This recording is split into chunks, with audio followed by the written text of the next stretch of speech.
तो दोस्तों welcome back to the channel सस्ती स्टडी पॉइंट। और आज हम पढ़ेंगे हिंदी। और हिंदी क्यों ज़रूरी है, क्योंकि इस समय बीडीओ का जो री एग्ज़ाम है वो शेड्यूल्ड है। ठीक है, री एग्ज़ाम क्यों हो रहा है? री का मतलब दोबारा होना है ना, तो वो क्यों हो रहा है? क्योंकि वो 2018 में हुआ था, किसी कारणवश कैंसिल हो गया था, तो अब जून में होगा, जून 2023 में। ठीक है, तो इससे संबंधित आज हम जो है हिंदी का दूसरी ये वीडियो है। इससे पहले जो हिंदी की वीडियो अपलोड की है मैंने, उसमें हमने 55 क्वेश्चन पूरे सॉल्व कर लिए थे। और कौन सी बुक से कर रहे हैं वो बुक मैं आपको पहले भी बता चुकी हूँ और आपने थंबनेल में देख भी ली होगी। बुक बहुत अच्छी बुक है, उसमें हर टाइप के जीएस रीजनिंग सब कुछ दिया है। लास्ट ईयर के बहुत सारे पेपर जो यूपी ट्रिपल एससी ने कराए हैं वो सब दिए हुए हैं। तो ये है यूथ कंपटीशन टाइम्स की बुक, वाईसीटी की, बहुत अच्छी बुक है। इसमें जो भी क्वेश्चन दिया है उसका पूरा डिटेल भी दिया है, आपने वीडियोस में देखा भी होगा मेरी हिंदी वाली वीडियो में। और उसके साथ साथ हायर एजुकेशन की जो वीडियोस हैं वो भी मैंने अपलोड की हैं, वो भी वाईसीटी की हैं। अगर जो हायर एजुकेशन का जिनने फॉर्म भर रखा होगा असिस्टेंट प्रोफेसर का, वो उन्होंने भी देखी होंगी। तो आज हम बात करेंगे वीडियो और ग्राम पंचायत अधिकारी की जो वैकेंसी निकली है वो भी भाई पढ़ना शुरू कर दीजिए। भले ही चाहे आपकी डेट अभी एग्ज़ाम की आई नहीं है, लेकिन जब आप अभी से पढ़ेंगे तो आप अच्छे से तैयारी कर लेंगे। उसमें हिंदी आएगी और वीडियो में आपको पता है 50 क्वेश्चन जो है वो हिंदी के आएंगे, है ना। और नेगेटिव मार्किंग है, इसलिए आपको डिटेल में अच्छे से पढ़ना होगा कि आंसर बिल्कुल सटीक होना चाहिए। तो ये 55 क्वेश्चन देखिए, ये 55वां क्वेश्चन हम कर चुके थे और इसका आंसर मैंने आपको ए बताया था कि इसका आंसर जो है ए होगा। तो चलिए अब 56वें क्वेश्चन पे चलते हैं, देरी ना करते हुए दोस्तों। और वीडियो अगर आपको अच्छी लग रही हो तो लाइक कीजिएगा और चैनल पर नए हो तो शेयर कीजिएगा, मतलब दोस्तों में, और उसके साथ साथ सब्सक्राइब भी कर लीजिएगा। ठीक है, तो ये देखिए पिछली वीडियोस को आप बहुत प्यार दे रहे हैं, उसके लिए बहुत बहुत धन्यवाद। तो ये देखिए इसका आंसर ए है, जो 55वां क्वेश्चन था। इसमें द्रग को आपको उसके वर्ण विच्छेद करना था, संधि विच्छेद नहीं, वर्ण विच्छेद। वर्ण विच्छेद समास और संधि विच्छेद सब में अंतर होता है। वर्ण विच्छेद ये देखिए ऐसे करके द्रग लिखा है तो आप द लिखेंगे, द के नीचे स्वर लगा हुआ है रिर, तो आप इस रिर को खोल देंगे तो दा के नीचे हलंत आपको लगाना होगा। और प्लस ग को अलग करेंगे, गा के नीचे हलंत लगाएंगे। बिना स्वर के आप व्यंजन बोल ही नहीं सकते। और फिर इसमें अ लगा होता है, जिसमें मात्रा नहीं होती उसमें अ छुपा होता है। ठीक है, तो इसके ये होगा। फिर 56वां क्वेश्चन है अंतस्थ और ऊष्म वर्ण कितने प्रकार के होते हैं। ये क्वेश्चन मैं पहले भी करा चुकी हूँ। और ये देखिए इसमें सारे जो वाईसीटी की बुक है इसमें सारे ईयर्स के जो कब कब एग्ज़ाम हुए हैं उनके ही क्वेश्चन दिए हैं। तो अंतस्थ आपको पता ही है, अंतस्थ और ऊष्म वर्णों की कुल संख्या 8 है। हिंदी वर्णमाला में कुल 52 ध्वनियाँ होती हैं जिन्हें हम वर्णमाला कहते हैं। इसमें 4 अंतस्थ होते हैं और 4 ही ऊष्म होते हैं। अंतस्थ मैं आपको पहले ही बता चुकी हूँ, या, रा, ला और वा, ये 4 अंतस्थ हैं। और ऊष्म जिनमें ऊष्मा निकलती है, गर्म हमारे मुंह में से बोलते वक्त, ह मतलब श, श, सा और हा। ठीक है, ये 4 हैं, तो इसीलिए टोटल 8 होंगे। तो टोटल पूछे थे, इसलिए कंफ्यूज बिल्कुल मत होइएगा। ठीक है, ये लिखा है देखो, इनके जो ऊष्म वाले हैं इनमें घर्षण से आपकी ऊष्म वायु यानी कि गर्म हवा जो है आपके मुख से बाहर निकलती है। र का विवरण दीजिए, र क्या है? तो र जो है वर्तस्य, लुंठित, सघोष और अल्प प्राण है। ठीक है, तो ये अन्य तर्क जो हैं वो सही नहीं है। तो इसका उत्तर ए होगा। ठीक है, तो सघोष अघोष मैं आपको बता चुकी थी, पिछली वीडियो में आप देख लीजिएगा। और अल्प प्राण और ये सब भी व्यंजन जो हैं पिछली बार वीडियो में आए हैं, पूरा इनका डिस्कशन हुआ। ठीक है, तो इस चीज़ को आप पढ़ लीजिएगा। काकल्य वर्ण, काकल्य वर्ण कौन सा है? तो काकल्य वर्ण आपको पहले भी मैंने उस दिन बताया था, कल जो वीडियो पिछली पढ़ी है। ह जो है वो काकल्य वर्ण है। ये लिखा है जिन व्यंजन ध्वनियों के उच्चारण में मुख गुहा खुली रहती है, जैसे हा, मुख गुहा खुली रहती है और वायु बंद कंठ को खोलकर झटके से बाहर आती है, हा, तो उन्हें काकल्य व्यंजन कहते हैं। यह अंतस्थ व्यंजन है, इसका उच्चारण तालु से होता है, इसलिए तालुवी व्यंजन होगा यह वाला, याद रखना। इसे अर्धस्वर भी कहते हैं या को। स ऊष्म व्यंजन है, इसका उच्चारण दंत से होता है, तो ये दंत वाला व्यंजन भी होगा, जो आपको मैंने KTM2 जो ट्रिक बताई है। ठीक है, KTM2, तो वही वाला। K फॉर कंतस्थ, T फॉर तालु, M फॉर मूर्धन, D फॉर दंतस्थ, O फॉर ओट्स, ओट्स। तो ये जो है ये ट्रिक से, तो ये जो है दंतस्थ होगा, यानी कि तो इसके साथ साथ डी वाले उसमें आएगा। तो ये आप समझ लीजिए, क, ये च, ये ट, ये ता और ये पा, कचट तप, है ना। तो ये ता वर्ग वाले में इसको स्थान मिलेगा। और ड़ और टा वर्ग का पंचम स्वर है, जिसका उच्चारण मूर्धा में होता है। ठीक है, टा वर्ग का ये पंचम है, इसका मूर्धा में होता है। या का उच्चारण स्थान बताइए, तो तो या का उच्चारण स्थान आपको बता दिया मैंने, ऊपर भी था। या का उच्चारण स्थान तालु है। और पूरा आप देखिए फिर से आ गए, ये वही बिल्कुल वही, इसको फिर से इन्होंने रिवाइज़ कर दिया है, जिससे कि आपने जो पिछली वीडियो जिन्होंने नहीं देखी उनका इस बार रिवाइज हो गया। ये देखो, ये क से कंठ के, और त से तालु टी, एम से मूर्धा, द से दंत, ओ से ओट्स, KTM। और ये यहाँ से आप का वर्ग ले लेंगे, ये यहाँ से ता वर्ग ले लेंगे, यहाँ से क्या ले लेंगे, ये टा वर्ग ले लेंगे, आप ता वर्ग ले लेंगे, ये चा वर्ग है, ये चा है दोस्तों, इसको कंफ्यूज मत होना, ये चा वर्ग है। और ये आप जो है पा वर्ग ले लेंगे, तो कचट तप कहते हैं इसे। तो यहाँ से आप देख लीजिए, ये पूरा यहाँ पे दिखा है, ये यहाँ तक है। फिर इसके बाद ये भी इसमें जुड़े हुए हैं, इस चीज़ को याद रखिए, ये कंठ से बोले जाते हैं। ये इंपॉर्टेंट है क्योंकि हम लोग केवल इतना पढ़ते हैं, और आ ह और ये कंठ से बोले जाएंगे, ये भी कंठ से आएंगे, आ सकता है किससे बोलते हैं। इसके साथ ये चा वर्ग के सारे हैं, या और शा, और छोटी बड़ी दोनों बोलेंगे आप तालु से, रिर बोलेंगे तालु से, और टा वर्ग के जितने वो, और रा और शा भी आप तालु से मूर्धा से बोलेंगे। ता वर्ग के सारे बोलेंगे, और ला और शा भी आप दंत से बोलेंगे, ला और शा। ओष्ठ से आप क्या बोलेंगे, पा वर्ग के सारे बोलेंगे, और छोटा ऊ और बड़ा ऊ भी आप ओठ से बोलेंगे। कंठ और तालु दोनों से ए बोले जाते हैं, क्वेश्चन पिछली बार आया था। कंठोस्थ यानी कंठ और ओठ से जो बोले जाते हैं, गले से और ओठ से दोनों का उपयोग होता है, तो वो ओ और औ हैं। ये तो आप ओ और औ से ओठ समझ लेंगे, और कंठ से आवाज़ निकलिए। दंत और ओठ से जो बोले जाते हैं, दांत और ओठ से, वो है वाह के लिए क्या ज़रूरत है, दांत और ओठ दोनों की। तो ये मैंने यहाँ पे आपको रिवाइज़ करा दिए, बिल्कुल आसानी से याद कर लीजिए, ठीक है। और बोल बोल के देखिए तो आपको और अच्छे से याद होंगे। अब हम आ जाते हैं अगले क्वेश्चन पे, जो हमारा 60वां क्वेश्चन है, ठीक है। सभी महाप्राण वर्गों वाला वर्ग है। महाप्राण वर्गों वाला वर्ग कौन सा है, तो इसका आंसर है ए, ख छ और ठा। ख छ और ठा सभी महाप्राण वर्गों वाला है। अल्पप्राण महाप्राण देखिए यहाँ पे आप रिवाइज कर लीजिए।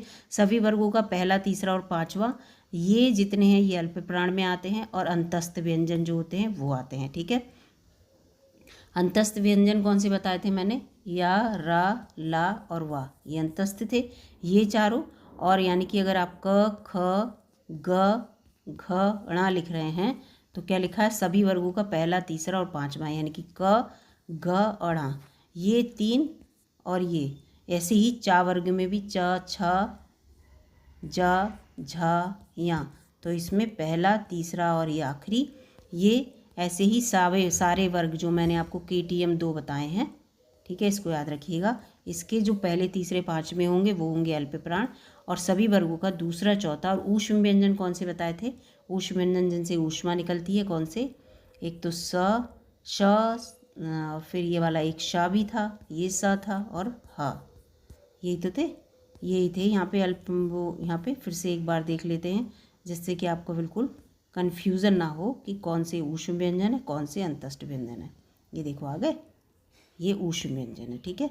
जो शा होता है वो पहले होता है, शलजम वाला, ठीक है। सभी स्पर्श व्यंजन कौन से वर्ग में है, स्पर्श वाले पूछ रहा है। ये स्पर्शी व्यंजन जो हैं वो यहाँ पे क, च, प, दा, ये सभी स्पर्शी व्यंजन हैं। अन्य विकल्पों में सभी वर्ण जो हैं स्पर्श व्यंजन, सभी नहीं है स्पर्शी व्यंजन, जबकि ये स्पर्शी में है, ठीक है।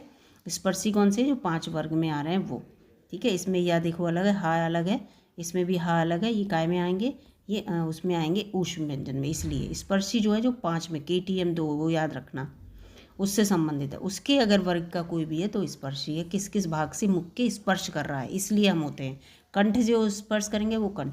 अभी आगे कंठ तालव, यानी कि कंठ से बोले जाएं और तालु को स्पर्श करें, ऐसे कौन सा वाला जो इसमें ग्रुप है, तो इसमें ए है। अभी पीछे मैंने आपको पूरा ग्रुप यहाँ पे बताया था ये, ठीक है। तो ये देखो कंठ तालु वाले ए हैं, तो ये यहीं पे ये क्वेश्चन भी आ गया।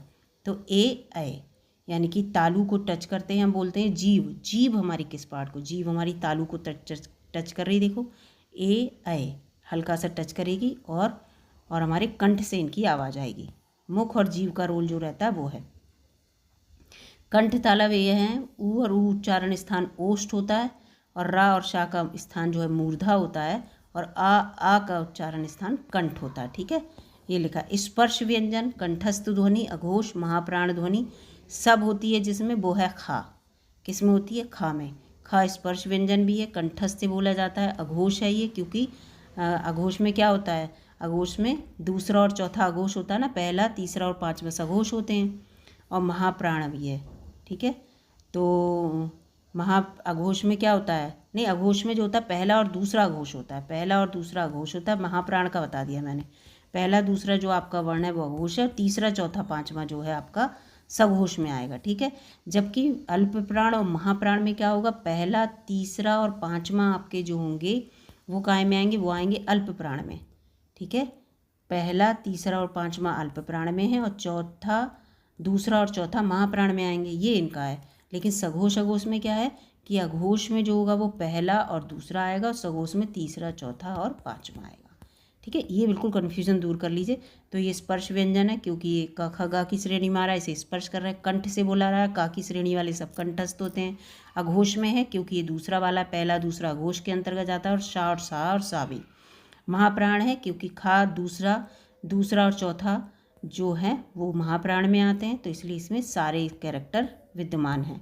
दंतोष्ठ जो दंत और ओठ दोनों से बोला जाए तो वाह है, वाह जो है वो दंतोष्ठ है, ठीक है।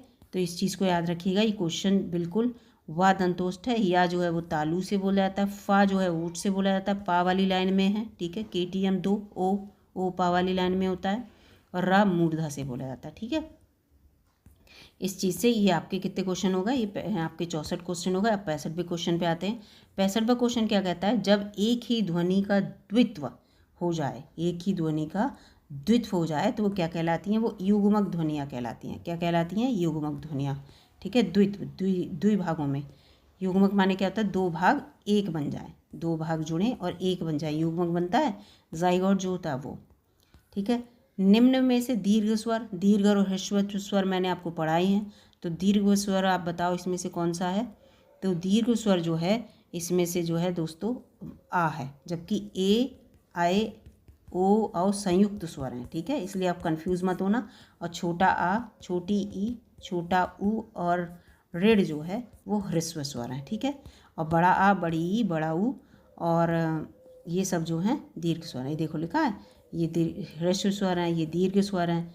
और प्लुत जो होते हैं जैसे ओम बोलते हैं, वो प्लुत है। संयुक्त मैंने आपको बताए थे ये हैं, ठीक है। जैसे प्लुत को दीर्घ से भी, ह्रस्व को सबसे कम समय लगता है बोलने में, दीर्घ को उससे दुगना टाइम लगता है, और प्लुत को उससे भी ज़्यादा टाइम लगता है, ठीक है, बोलने में। और संयुक्त स्वर वो होते हैं जो मिलके बनते हैं, ठीक है, दो अक्षरों से, जैसे आ और ई मिलकर ए बनाते हैं।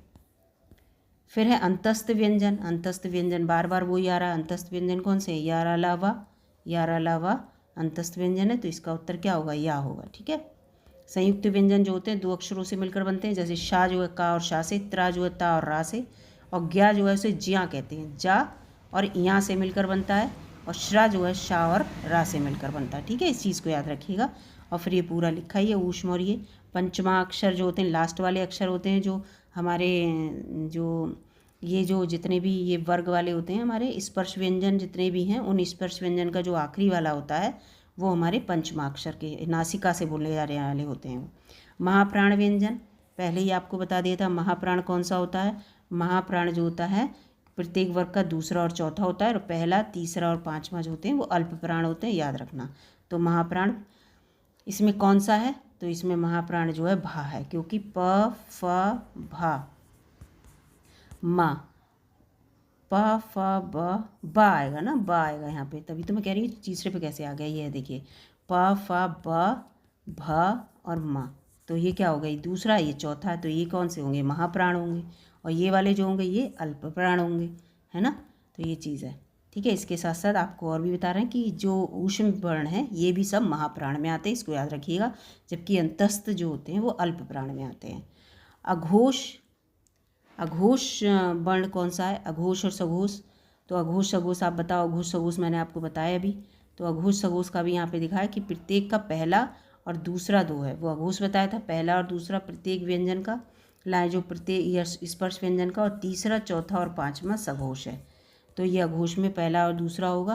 पहला दूसरे के अंतर्गत कौन सा आ रहा है, इसमें ए ऑप्शन आ रहा है, यानी कि इसमें जो है पा है ना, पहला और दूसरा जहाँ पे भी हो, ये घा पहला दूसरे में आता नहीं, ये तीसरे में आता है, ये चौथे में आता है, तो ये सब सघोष वाले हैं। अब आ गया यहाँ पे देखो, ये आ गया, इसके साथ ये आ गया कि कंठस्थ वर्ग कौन सा होता है। कंठस्थ वर्ग, का वर्ग कंठस्थ होता है, बताया था।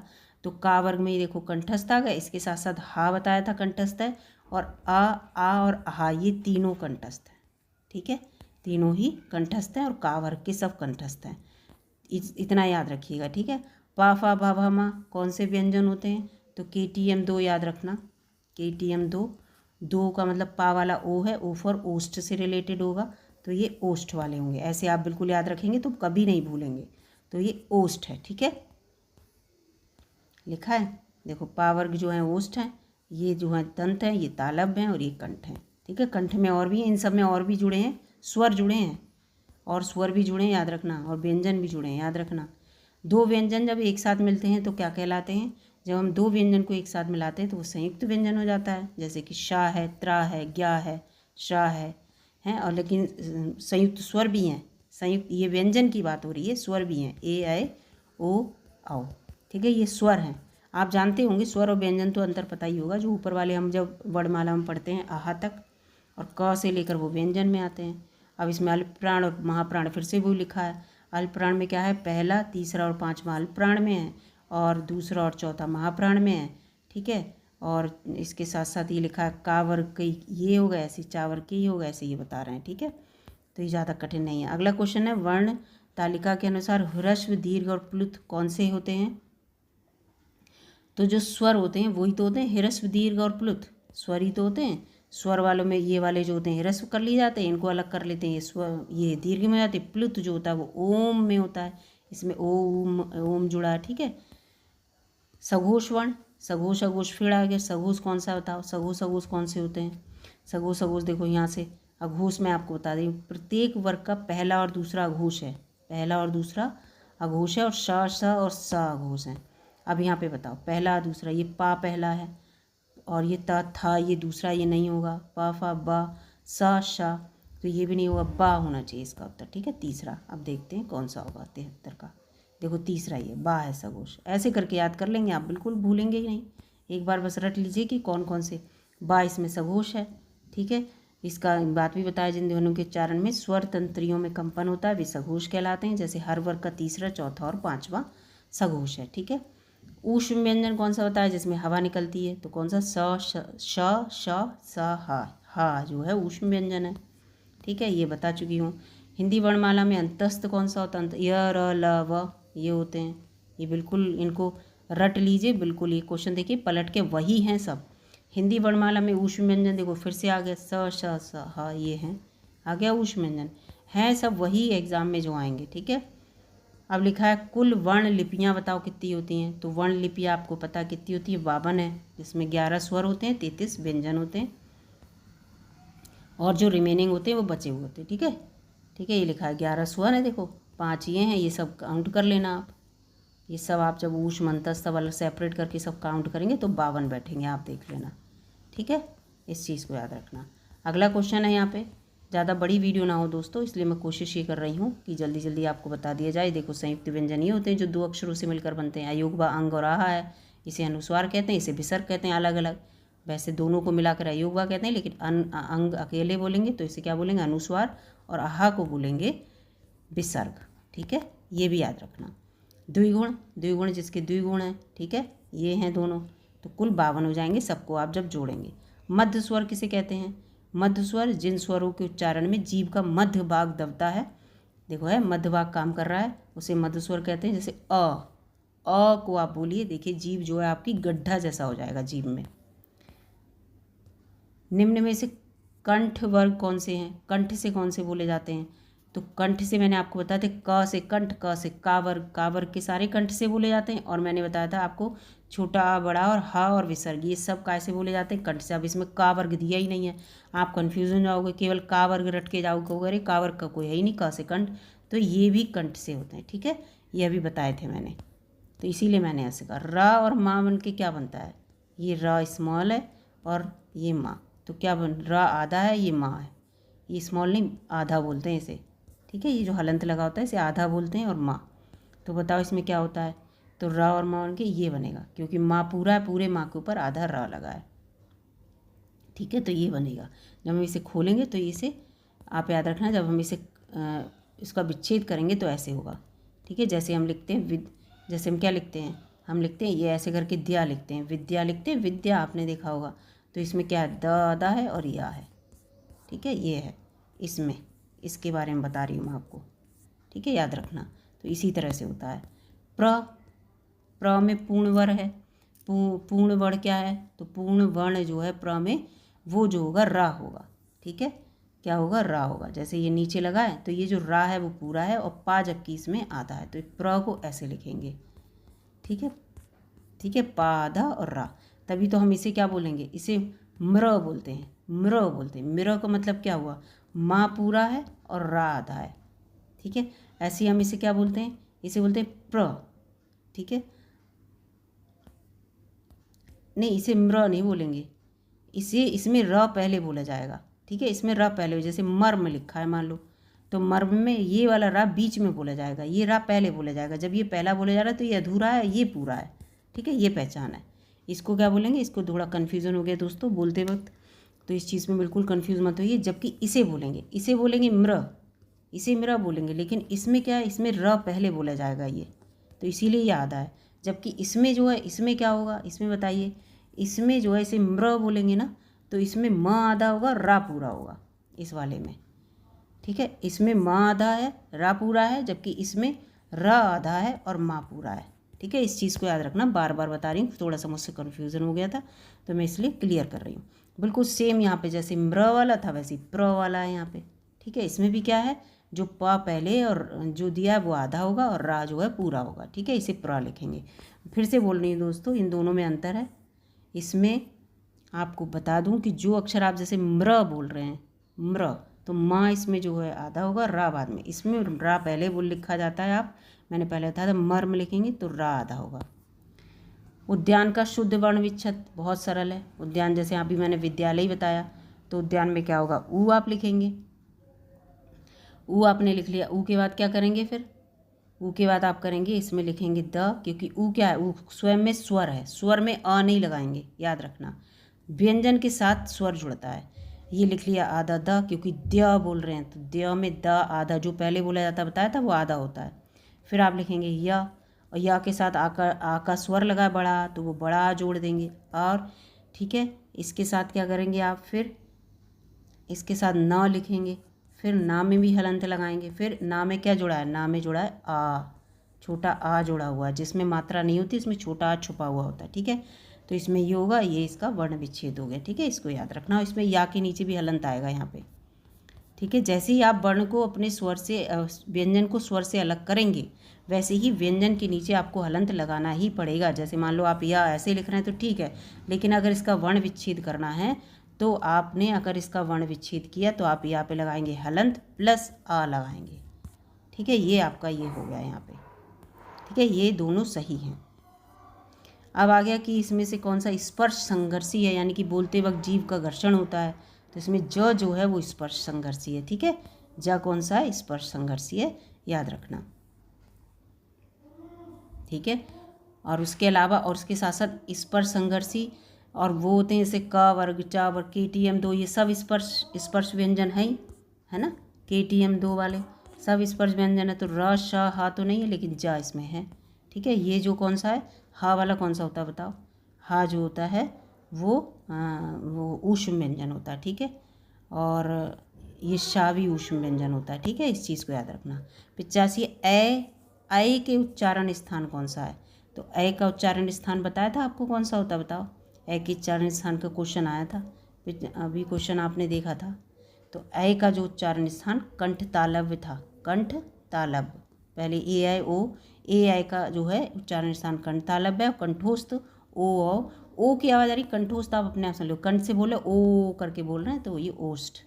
शा का उच्चारण स्थान क्या है, शा आपको बताया था, शा ऊष्म व्यंजन है, ऊष्म व्यंजन का उच्चारण स्थान क्या बताया था, किसके साथ थे ऊष्म व्यंजन, तो ऊष्म व्यंजन जो थे वो यहाँ पे दिखा है, ये तालु के साथ है, ठीक है। तो तालु में कौन कौन से थे, तालु में एक तो पूरे चा वर्ग के थे, और कौन कौन से थे, ई और ई भी थे, ठीक है। और या का उच्चारण स्थान है, ठीक है, इस चीज़ को याद रखना।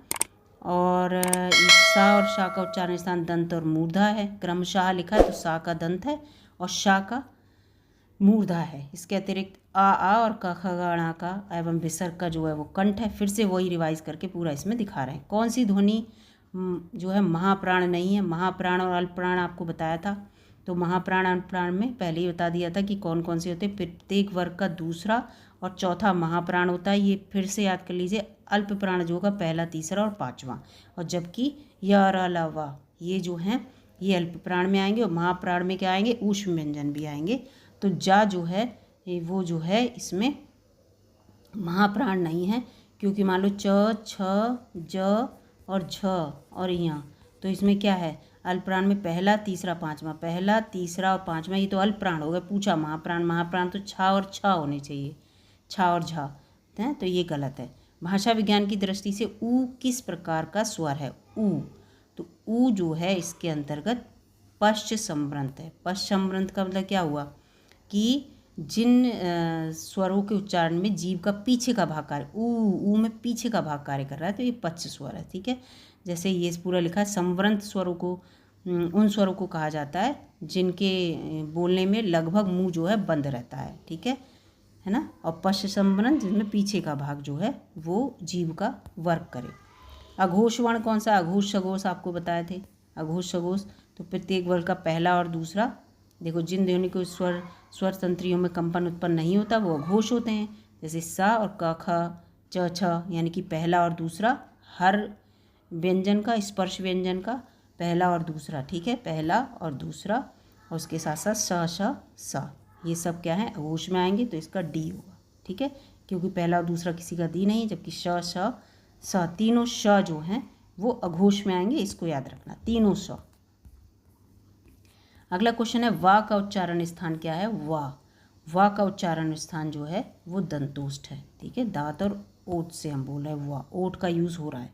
जबकि त थ द ध न ला सा का उच्चारण स्थान दंत, उ प फ ब भ म इनका ओष्ठ है। ओ औ का उच्चारण स्थान कंठोष्ठ है। बार बार ये रिवीजन करके आपको बता रही हूँ जिससे कि आपको रटा रहे। हिंदी शब्दकोश में श का क्रम वर्ण, सही बात है। शाह जो है का और किससे बना है? का और शाह से मिलकर बना है, तो ये का की लाइन में आएगा। ठीक है, तो ये किसके बाद आएगा? का के बाद आएगा। किसके बाद आएगा? का के। का के जो भी लिखे जाएंगे उनमें छा वाले भी लिखे जाएंगे, तो क और प्लस शा वाला जो है, तो इसलिए। ठीक है, इस चीज़ को याद रखना, ये का के बाद आएगा, भूलना मत कहीं आप छा वाली अलग श्रम बता दें। हिंदी वर्णमाला में व्यंजनों की संख्या पूछ रहा है। पहले बता चुकी 33 व्यंजन है, उसके 11 स्वर हैं, उसके साथ साथ संयुक्त हैं, संयुक्त व्यंजन है, ऊष्म व्यंजन है, बहुत सारे व्यंजन हैं। उन सबको वा व्यंजन क्या है? तो वा व्यंजन जो है वो अंतस्थ है। य र ल वा। ठीक है, वा काय के अंतर्गत आता है? अंतस्थ के अंतर्गत आता है। और श स ह ये जो आते हैं वो ऊष्म व्यंजन है। महाप्राण बता ही दिया पहले ही, प्रत्येक वर्ग का दूसरा और चौथा जो है वो महाप्राण है। और प्रत्येक वर्ग का पहला, दूसरा नहीं, यहाँ गलत लिखा है भाई। प्रत्येक वर्ग का पहला, तीसरा और पांचवा, ना पहला और दूसरा अघोष हैं। अघोष के बारे में बता रहा, सही बता रहा। पहला और दूसरा जो है प्रत्येक वर्ग का वो अघोष होते हैं। और महाप्राण जो होते हैं वो दूसरा और चौथा होता है। पहला, तीसरा और पांचवा अल्प प्राण होते हैं, और तीसरा, चौथा और पांचवा वो सघोष होते हैं। ठीक है, इसको लेके बिल्कुल कन्फ्यूजन ना हो। मुझे भी हल्का सा एकदम जब पढ़ रही हूँ तो कन्फ्यूजन सा हो रहा है। कौन ऊष्म व्यंजन नहीं है? तो ऊष्म व्यंजन मैंने आपको बताए थे, श और श, ये ग नहीं है ऊष्म व्यंजन। ठीक है, तो ग किस में आता है? ग जो आता है वो कंठ वाले में आता है। ठीक है, क ख ग। और स्पर्श व्यंजन में आते हैं जितने भी स्पर्श, देखो है ये स्पर्श व्यंजन कहलाते हैं। सब वर्ग, का वर्ग के, चा वर्ग के, टा वर्ग के, ता वर्ग के, पा वर्ग के, सब स्पर्श व्यंजन। ठीक है, कंफ्यूज मत होना। स्पर्श किस जगह पे? कंठ पे अगर स्पर्श हो रही है जीव तो वो कंठस्थ हो गए। संयुक्त व्यंजन ज्ञा किससे बना है? तो ज्ञा आपको बता ही चुकी हूँ मैं। ज्ञा किससे बना है? जा और यहाँ से, इसे जिया कहते हैं वैसे। ठीक है, तो ये पूरा यहाँ पे आ गया। अब अगले देखते हैं अगले कौन से क्वेश्चन है। अगले देखिए, वीडियो अच्छी लग रही है दोस्तों लाइक कीजिएगा, चैनल पर नए हो तो सब्सक्राइब कीजिएगा। YCT की बुक से कर रहे हैं हम, यूथ कॉम्पिटिशन टाइम्स की, बहुत अच्छी बुक है। आप चाहें तो परचेज़ भी कर सकते हैं। और ऐसा कुछ नहीं, मैं ऐड वगैरह कुछ नहीं कर रही हूँ, लेकिन ये बुक मुझे पर्सनली बहुत अच्छी लगी है। ठीक है, इसीलिए। अगला क्वेश्चन है कि कौन सा इसमें स्वर नहीं है? तो स्वर आपको पता ही है कौन सा नहीं होगा। तो इसमें जो यहाँ है वो स्वर नहीं है, वो तो च छ ज झ या चा वर्ग का पंचमाक्षर है। ठीक है, याद रखना। कौन सा इसमें संयुक्त व्यंजन नहीं है? तो ये तीनों संयुक्त व्यंजन है, लेकिन फा जो है वो संयुक्त व्यंजन नहीं है। ठीक है, और ये तीनों बताएं किस किस से बने। काशा से छ बना है, ता और रा से त्र बना है, तभी त्र की आवाज़ आती है, इसे ज्या कहते हैं, वैसे हम ज्ञा कह रहे हैं। श र से श्र बना है। ठीक है, निम्न में से कौन सा व्यंजन संघर्षी है? संघर्षी व्यंजन जो संघर्ष, हा, हा हम संघर्ष करते हैं, हा ऐसे याद कर लेना। ठीक है, स्वर यंत्रीय कंठ के भीतर से जो बोले जाते हैं इस तरह से। और ये देखो यहाँ पूरा लिखा है, इसको पढ़ लेना। ये वर्ड्स किसे कहते हैं? दंत मुख, मसूड़ा या दंत से जो बोले जाते हैं ये नहीं कहते हैं। ठीक है, बस याद रखना, ये आई थी ये। अगला, किस वर्ण का उच्चारण कंठ तालु से होता है? तो कंठ और तालु से किसे कंठ तालु से होता है? तो ए और ए दोनों थे, उनसे कंठ तालु से होता है। तो ये क्वेश्चन आ चुका था पहले। ठीक है, कंठ होते ओ और औ का होता बताया था। हा का उच्चारण कंठ से, छा का उच्चारण तालव से। ट वर्ग में नहीं है, ट ठ ड ये सब है, धा नहीं है ट वर्ग में, ये तो आपको पता ही होगा। धा किस में है? त थ द, ता वर्ग में है। इसी का क्वेश्चन है, देखो पूरे वर्ग लिख के आगे यहाँ पे, ये आपने कर रखे हैं। अब अगला क्वेश्चन यहाँ पे आता है, कौन सा स्वर संयुक्त स्वर नहीं? संयुक्त स्वर बताए थे, संयुक्त स्वर है तो ए आई ओ बताए थे आपको। संयुक्त स्वर हैं, स्वर की बात हो रही, मिलकर बने। देखो आ और ई से मिलकर ए बना है, आ और ऊ से मिलकर ओ बना है, आ और ए से मिलकर ऐ बना है। दो स्वरों के मिलने से बने हैं ये, देखो हैं, ए और आ और ओ से मिलकर ओ बना है, तो ये है। अगला है महाप्राण, फिर से आ गया अल्प प्राण महाप्राण। ठीक है, तो महाप्राण जो है मुख से हवा निकले अधिक और जिनके उच्चारण में हंकार ध्वनि विशेष रूप से सुनाई दे। प्रत्येक वर्ग का दूसरा और चौथा जो होता है वो महाप्राण है, और पहला, तीसरा और पांचवा अल्प प्राण है। बार बार बता रही हूँ, तो इसका उत्तर होगा सी। ठीक है, क ख घ, क ख ग घ, तो ख और घ जो होंगे वो इसके महाप्राण में आएंगे। ठीक है, जैसे ख और घ, छ, ये पूरे दिए हुए सीक्वेंस वाला। ठीक है, 103वां क्वेश्चन है, निम्न में से कौन सा व्यंजन पार्श्विक है? पार्श्विक व्यंजन पूछ रहे हैं ये। तो पार्श्विक जो है वो ला है, जिसके उच्चारण में हवा जीभ के पार्श्व बगल से निकल के हम ला बोलेंगे, ला तो जीभ के बगल से निकल के चली जाएगी, पार्श्व से निकल के चली जाएगी। निम्न में से कौन सा वर्ण घोष है? घोष वर्ण कौन सा? तो गा जो है वो घोष वर्ण है। नाद की दृष्टि से जिन वर्णों का उच्चारण या स्वर्ण में जो तंत्रियाँ झंकृत होती हैं वो घोष वर्ण कहलाते हैं, और मतलब सघोष की बात हो रही है यहाँ पे। तो तीसरा, चौथा और पांचवा सघोष हैं, तीसरा, चौथा और पांचवा सघोष है। या, रा, ला, वा और हा जो है ये सब घोष हैं, और पहला दूसरा जो होता है वो क्या होता है दोस्तों? वो अघोष होते हैं। ठीक है, तो ये पूरे क्वेश्चन हो गए दोस्तों, 104 हो गए, यानी कि 55 मैंने पहले कराए थे। अब इसमें से टोटल जो हो गए वो 104 हो गए। तो आज कितने करा दिए मैंने क्वेश्चन? तो आज जो करा दिए वो क्वेश्चन मैंने करा दिए, इसमें से इधर से जैसे अगर इसे करेंगे तो यहाँ पे 49 क्वेश्चन आज करा दिए। ठीक है, तो ये टोटल क्वेश्चन आपके 104 हो गए, और जो कि आपकी ध्वनि, वर्णमाला और वर्ण को क्रम से लगाने से उससे हैं। अब जो आएगी दूसरी वीडियो, उस वीडियो में मैं आपको ब्राह्म चिन्ह कितने प्रकार के होते हैं ये वाला चैप्टर कराऊंगी। ठीक है, तो ब्राह्म चिन्ह से भी बहुत सारे क्वेश्चन आते हैं। योजक चिन्ह कौन से हैं, अल्प विराम कौन सा है, ठीक है, तो इस तरह का। तो वीडियो में दोस्तों बने रहिएगा, और चैनल पर नए हो तो सब्सक्राइब कर लीजिएगा, जिससे कि आपको अपडेट मिलता रहे। वीडियो अच्छी लगे तो लाइक कीजिएगा, चैनल पर नए हो दोस्तों सब्सक्राइब कीजिएगा, और इसी प्रकार का वीडियो के प्रति आप प्रेम बनाए रखिए। और मिलती हूँ आपसे अगली वीडियो में, तब तक के लिए नमस्कार दोस्तों।